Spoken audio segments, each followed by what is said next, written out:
একদিন আমার মৃত্যু হবে, এই দুনিয়ার বুকে থেকে আমার যাইতে হবে বন্ধুগণ। তারপরে বন্ধুরা কবর, হাসর, নাসর, এই যে আখিরাত, মওতের পরে যে একটি সিস্টেম আসবে বন্ধুগণ, এই সম্পর্কীয় যতটি বয়ান আছে আমার বন্ধুরা আমার, আল্লাহ তাবারাক তাআলা ওই মক্কা মদিনার মধ্যে নাজিল হনে वाला, অবতীর্ণ হওয়ানে वाला সূরাগুলোর মধ্যে আল্লাহ বর্ণনা করেছেন। জোরে বলুন না সুবহানাল্লাহ।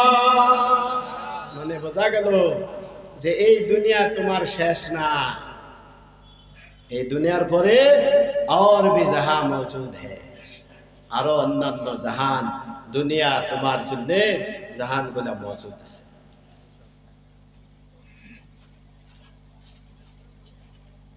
কিন্তু আমার বন্ধুগণ, আল্লামা কুরতুবী রাহমাতুল্লাহ আলাইহি এই বর্ণনা দেওয়ার পরে কিন্তু আমি যে ওই 87টা সূরা যা মক্কার মধ্যে নাযিল হয়েছে আমার বন্ধুগণ, তার মধ্যে থেকে একটি সূরা আমি পড়তেছি বন্ধুরা আমার, ছোট্ট একটি সূরা আমার বন্ধুরা। এই সূরাটি হলো সূরা ইখলাস আমার বন্ধুরা আমার, কুল হু আল্লাহু আহাদ সূরা বন্ধুরা। এই সূরার মধ্যে আখিরাত কোনে বোঝা যায়, কোন নবীর নাম আসছে আমার বন্ধুরা আমার, কিছু বোঝা যায় না।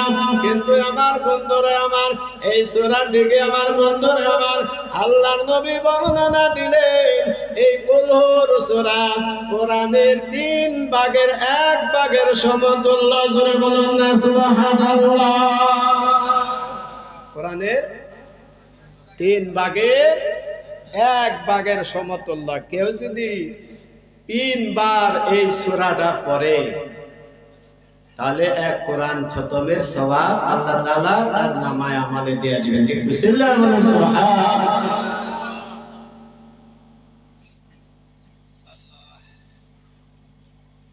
এই সূরার মধ্যে আপনারা মনে করবেন যে সারা দিন কোরআন পড়ার চাইতে এই সূরায় 3 বার বই পড়ে দেব, তাই না? হ্যাঁ না, তা কি কোন 3 বার বললে যদি কোরআনের সওয়াবই পাওয়া যায়, আর এত বড় বড় সূরা পড়া কি করব? মোরা কোরআন পড়ে এইটাই 3 বার এক কোরআন পড়তে পড়তে কত হাজার বার পড়ন যাব না ভাই?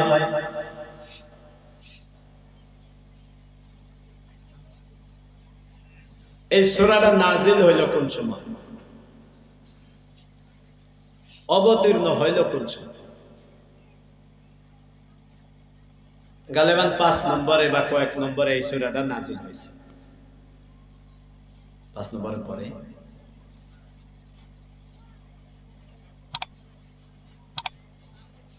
আমার বন্ধুগণ, আরবের মধ্যে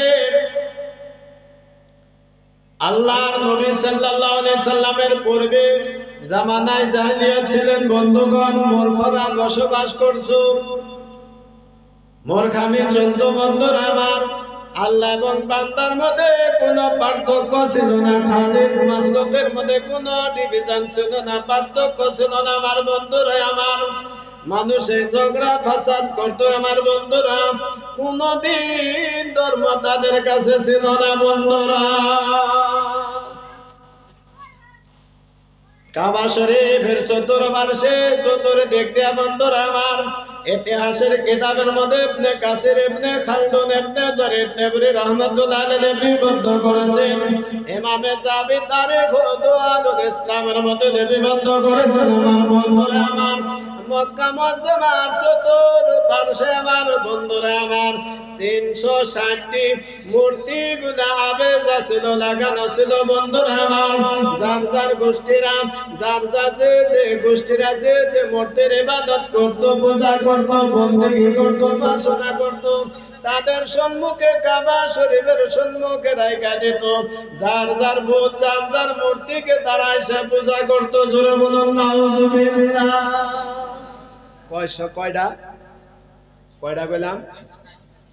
কেউ তো হগল নামে মূর্তি এনে থুয়ে দিছে, কেউ তো লাত উজ্জার মূর্তি এনে থুয়ে দিছে, কেউ তো গায়ে পূজা করে, কেউ তো সূর্য পূজা করে, কেউ তো কোনো দাঁড়িয়ালারে পূজাতে, কেউ তো রায়নগরে আগুন পূজারি করতেছে।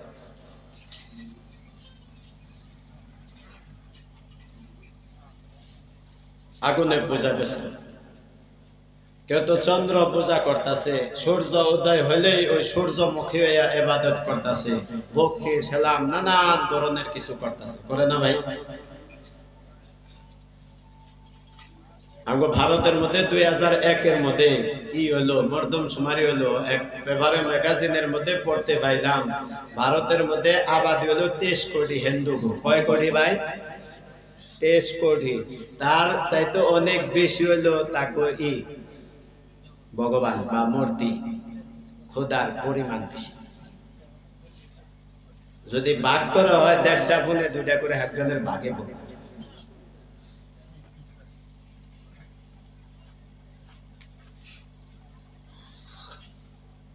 আরবের মধ্যে মক্কার চতুর্দিক দিয়া কি করছে, যার যার মূর্তি আইনা, যার যে গোষ্ঠীরা যেটা করতো ওইটা মূর্তি আইনা মক্কার সম্মুখে। 2-1টা মুসলমান আল্লাহর ঘরের ইবাদত যদি করতো, কিন্তু আরো কতটি নয়া করতো।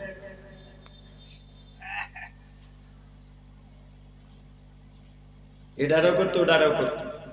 অমনি এক ব্যক্তি করছে কি, রাস্তাতে যায়, মসজিদ পাইছে, মসজিদে সিজদা করছে, ঢাস করে 2টা সিজদা। মসজিদে সিজদাই তো করার নাকি, তাই না ভাই? একটু আগে এসে মন্দির হেনেও গেছে, বাইসে বড় একটা পুকুরিতে সিজদা, গাছ একটা পাইছে, গাছেরও করছে, বলদ পাইছে, হেডারও করছে।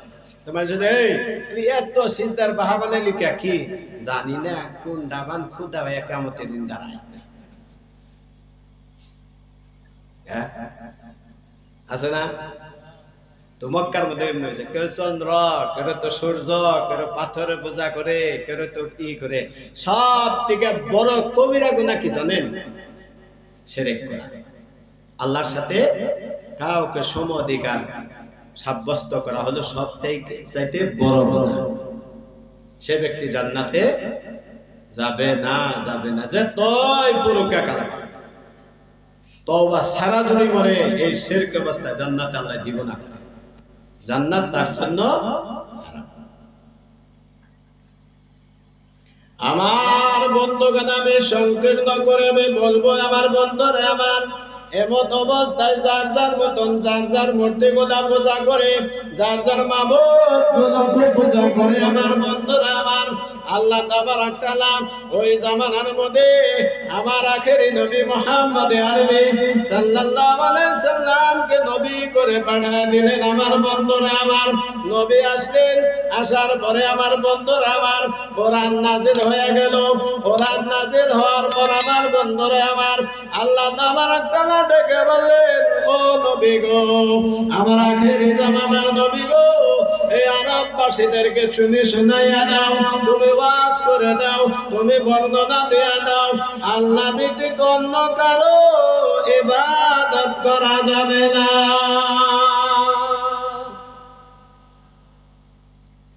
কয় নাই? আল্লাহ ব্যতীত অন্য কারো ইবাদত করা যাবে না।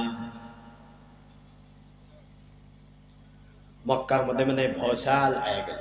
ভৌচাল বুঝুন, তুফানের মতন হয়ে গেল। উইডা বলকি আমরা এতদিন ধরে বাপ দাদা সমস্ত গোষ্ঠী শুদ্ধ সব কিছু মিলা জুলে ইবাদত বন্দেগী বেকেরি করি, আবার কয় ব্যাকটি আউট। আর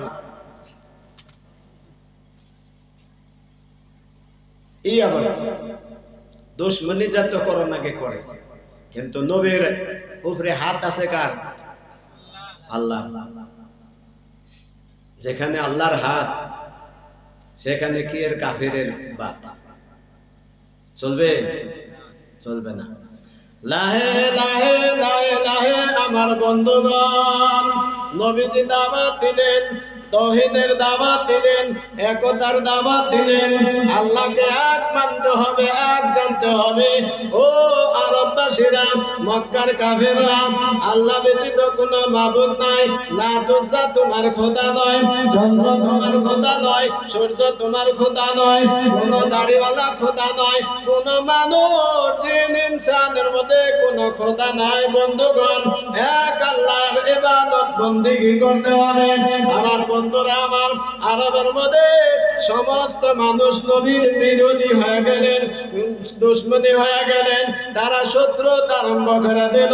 আস্তে আস্তে যাইতে যাইতে লাহে লাহে করতে করতে আমার বন্ধুরা আমার, আল্লাহ নবী সাল্লাল্লাহু আলাইহি সাল্লামের মেহনতে, এই দাওয়াতে ইলাল্লাহর মেহনতে আমার বন্ধুরা আমার, লাহে লাহে আরব নগরের মধ্যে এক আল্লাহর ইবাদত কিছু আরম্ভ হয়ে গেল। জোরে বলুন না সুবহানাল্লাহ।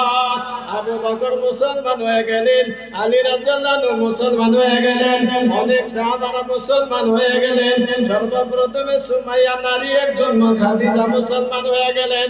অন্যান্য মুসলমানরা, অন্যান্য মানুষরা মুসলমান হয়ে গেল। এখন দেখা গেল আবু জেহেল চিন্তা করা আরম্ভ করে দিল।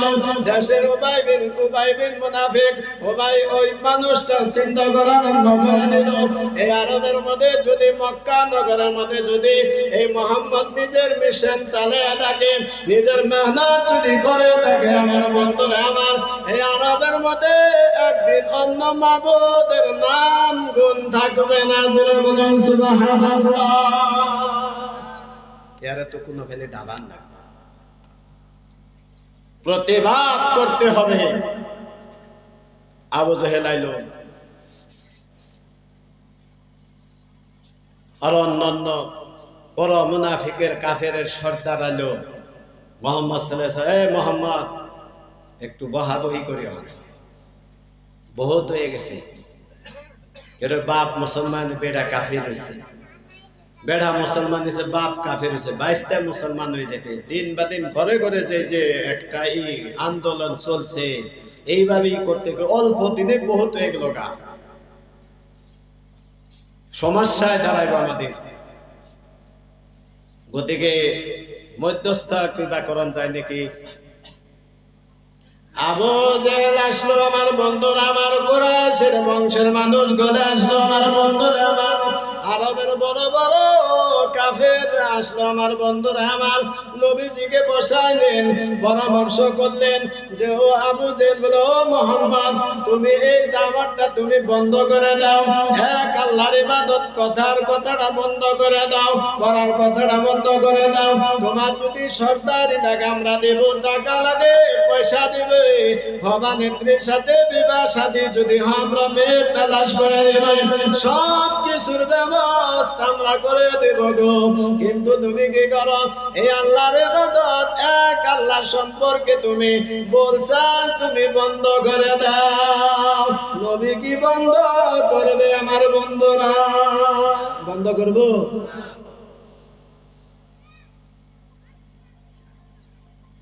কয়েতে গেল গা, বোধহয় মানবো নাকি? মানবো না যদি, আবার কিছুদিন খেতে খেতে না পর্যায়ে আরো বেশি বাড়তেছে। আবুজার গেফারি মুসলমান হয়ে গেল, মায়ের খেয়া 2 দিন। এই এমন পর্যন্ত মুসলমানের লাহে লাহে লাহে লাহে খবরাখবরি হয়ে গেছে গা। এমরা ইরাক পাইছে গা যায়, আরো দুনিয়ার বিভিন্ন দেশে পাইছে গা যায়। মানুষ ছুটে ছুটে মানে ভালো একটাই হয়ে গেছে গা।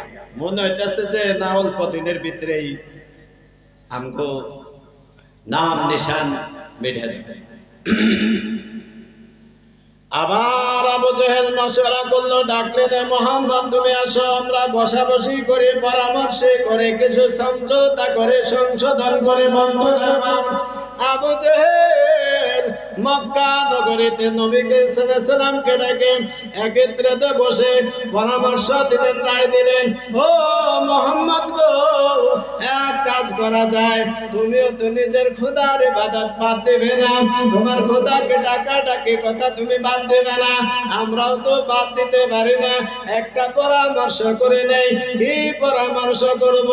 আবু জেহেল বলে, এক কাম করো, কি যে 1 বছর পর্যন্ত আমরা সবাই মিলে এক আল্লাহর ইবাদত করব, নেক্সট বছর যখন আসবে 2য় বছর, আমরা সবাই মিলে বিভিন্ন মাবুদের ইবাদত করব। চুক্তি করেন, 1 বছর এমভি আর 1 বছর ওমভি। কি চুক্তি করলো ভাই? এক বছর আল্লাহর ইবাদত করুম, আল্লাহর সিজদা করুম, কোনো শরীক মরিক, কোনো অন্য টন্য কোনো সিস্টেমই নাই। আবার যখন এক বছর পার হবো, দ্বিতীয় বছর কি করুম? আমরা ব্যাগ মিলে আবার ব্যাগ খোদারি করি। এক বছর বাইরে নেই। হ্যাঁ,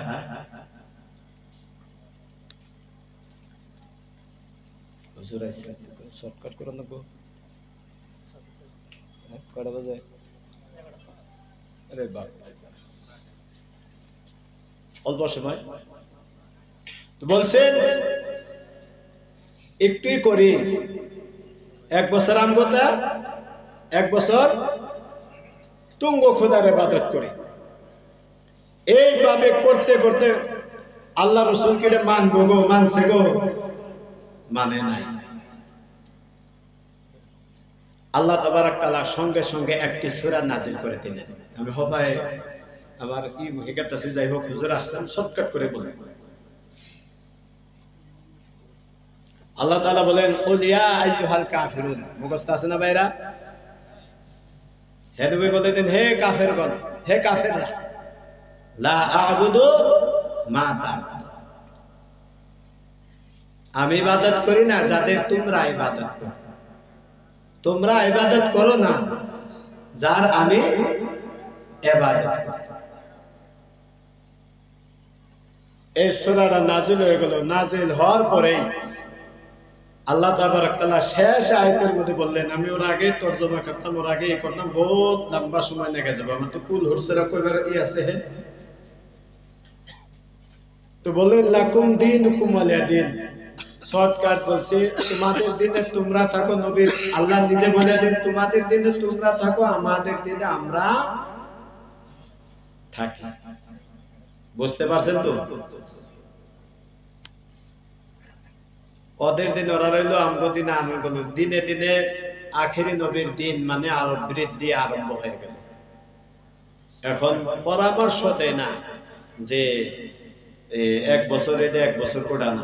অহনকালে যখন দেখবেন মাতার পরে যদি না চলে, তখন দেখবেন নানান ধরনের উল্টা সিধা প্রশ্ন করে না। আমার মাতার পরে যদি না চলে, খালি উল্টা সিধা প্রশ্ন থাকে।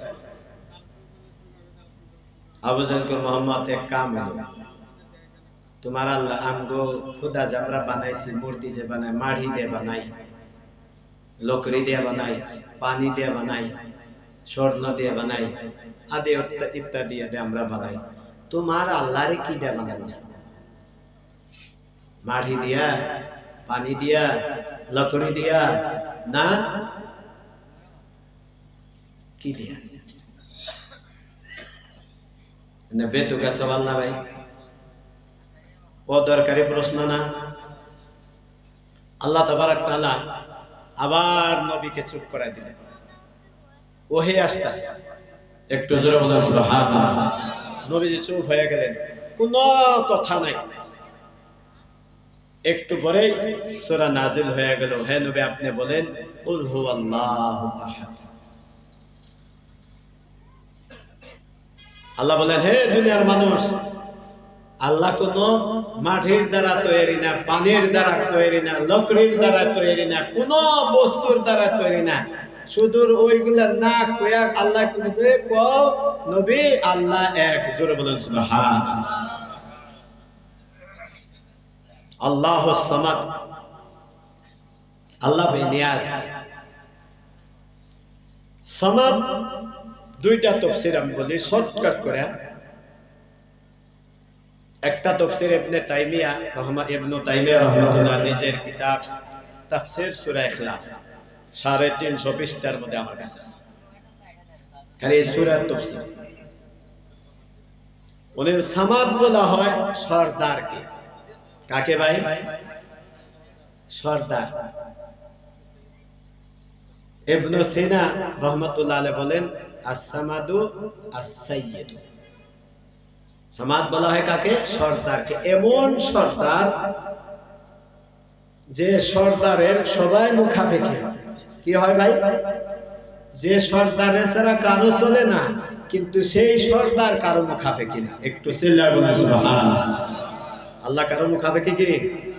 কিন্তু আল্লাহর প্রয়োজন ব্যক্তি আছে না নাই? 2 নম্বর, ইবনে সিনা বলেন সামাদ মানে চকচকা মার্বেল পাথর দেখি না আমরা, মার্বেল দেখি না, আর সংমার্বেল পাথর দেখি না, চকচকা।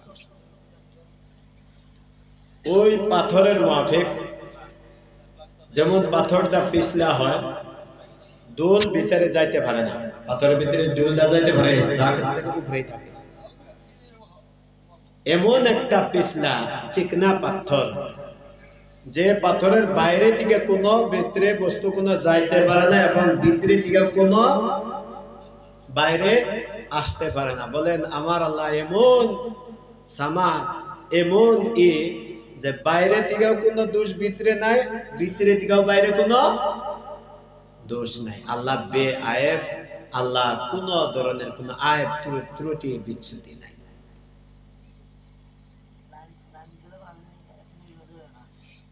হে নবী বলে দেন লাম ইয়ালিদ ওয়া লাম ইউলাদ ওয়া লাম ইয়াকুল লাহু কুফুয়ান আহাদ। আল্লাহ কাউকে জন্ম দেন নাই, আল্লাহরেও কেউ জন্ম দেয় নাই। আর আকাশ এবং জমিনের মধ্যে সব চাইতে, আকাশ এবং জমিনের মধ্যে আল্লাহর সম অধিকার, সম পরিমাণ আর কেউ নাই। এটা খালি তরজমা করলাম, হুজুর আইছে হাদিস শরীফের মধ্যে আসলাম শেষ দিছি। আল্লাহ নবী সাল্লাল্লাহু আলাইহি সাল্লাম বলেন, মুসনাদে আহমদ ইবনে হাম্বলের হাদিসের মধ্যে আসছে, মান ক্বারা কিরাআতাহু কুল হুয়াল্লাহু আহাদ ফাকান্নামা কিরাআতুহু বিসুলুসিল কুরআন। একটু সাল্লাল্লাহু আলাইহি সুবহানাল্লাহ। যে নাকি কুল হুয়াল্লাহু আহাদ তেলাওয়াত করলো, পাঠ করলো, যেমন সে কোরআনের 3 অংশ 3 ভাগের 1 ভাগ সে তেলাওয়াত করে নিল। জোরে বলেন সুবহানাল্লাহ। মানে 10 সেবারা বললে যতটুকু সওয়াব, ততটুকু সওয়াব আল্লাহ তাআলা তার নামায় আমালে দিয়ে দিবেন। অনেক হাদিস রয়েছে, অনেক বক্তব্য রয়েছে, অনেক রয়েছে। আমি ওই দিকে না যাই, আমার এই সূরাটা পড়ার উদ্দেশ্য ছিল কি জানেন? 2টা শব্দ আমি বলে দেই, 2-3টা শব্দ শেষ দিছি, যদি আর বলবো না। তাওহীদ। পুরা কোরআনের মধ্যে যত তাওহীদের বয়ান আছে, আল্লাহর একতা সম্পর্কে সবটি মিলে যত পাওয়ারফুল হয়, শুধু এই সূরা পড়লে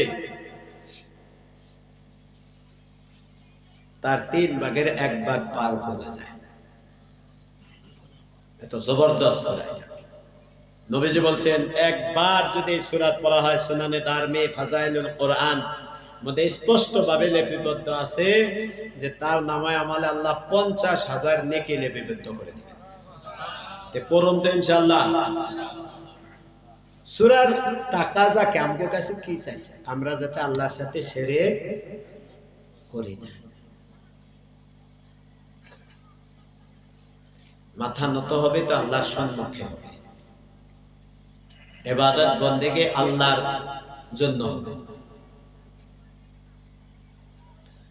রুবুবিয়ত পালনের ক্ষেত্রে, উলুহিয়ত ইবাদত উপাসনার ক্ষেত্রে, তো ক্ষেত্রেই আমরা আল্লাহকে মানব। ঠিক কি না ভাই? আল্লাহর কোনো শরীক নাই। ইন্নাহু মান ইউশরিক বিল্লাহ ফাকাদ হারামা আল্লাহু আলাইহিল জান্নাতা ওয়া মাওয়াহুন নার ওয়া মা লিয-যালিমিনা মিন আনসার। নিশ্চয় যারা শিরক করবে তাদের জন্য আল্লাহ জান্নাতকে হারাম করে দিবে, তাদের ঠিকানা হবে জাহান্নাম। আর তারা কিয়ামতের দিন তারা কোনো মদদগার, সাহায্যকার পাবে না। তো মুহতারাম বুজুর্গ এবং দোস্ত, জীবনে যাই করে আপনি আমল দুর্বল হোক, 5 ওয়াক্ত নামাজ পড়বেন, পাক সাফ থাকবেন, ঈমানের সহিত চেষ্টা করবেন। দুনিয়ার সাগরের ফেনা রাশির পরিমাণও যদি গুনাহ হয়, আল্লাহ তাও মাফ করে দেবে যদি শিরক না করে। আকাশ জমিন মধ্যস্থল ভরা দিছেন গুনাহ করে আল্লাহ মাফ করে দিতে পারেন, কিন্তু শিরককারীর গুনাহ আল্লাহ কখনো মাফ করবে না। যে ইবাদতের মধ্যে, যে সিজদার মধ্যে, যে রুকুর মধ্যে আল্লাহ ব্যতীত অন্য কারো সুগন্ধি বা গন্ধ কিছু আসবে, বা কিছু নমুনা দেখা যাবে, বা কিছু ভাবভঙ্গি দেখা যাবে, মুশরিক হয়ে যাবে। মুশরিকের জন্য আল্লাহ জান্নাত তৈরি করে নাই, সিধা জাহান্নাম। আল্লাহ তাবারক তাআলা আমাদেরকে সবাইকে এই শিরকে থেকে আমাদেরকে হেফাজত করুন। সবাই বলুন আমিন।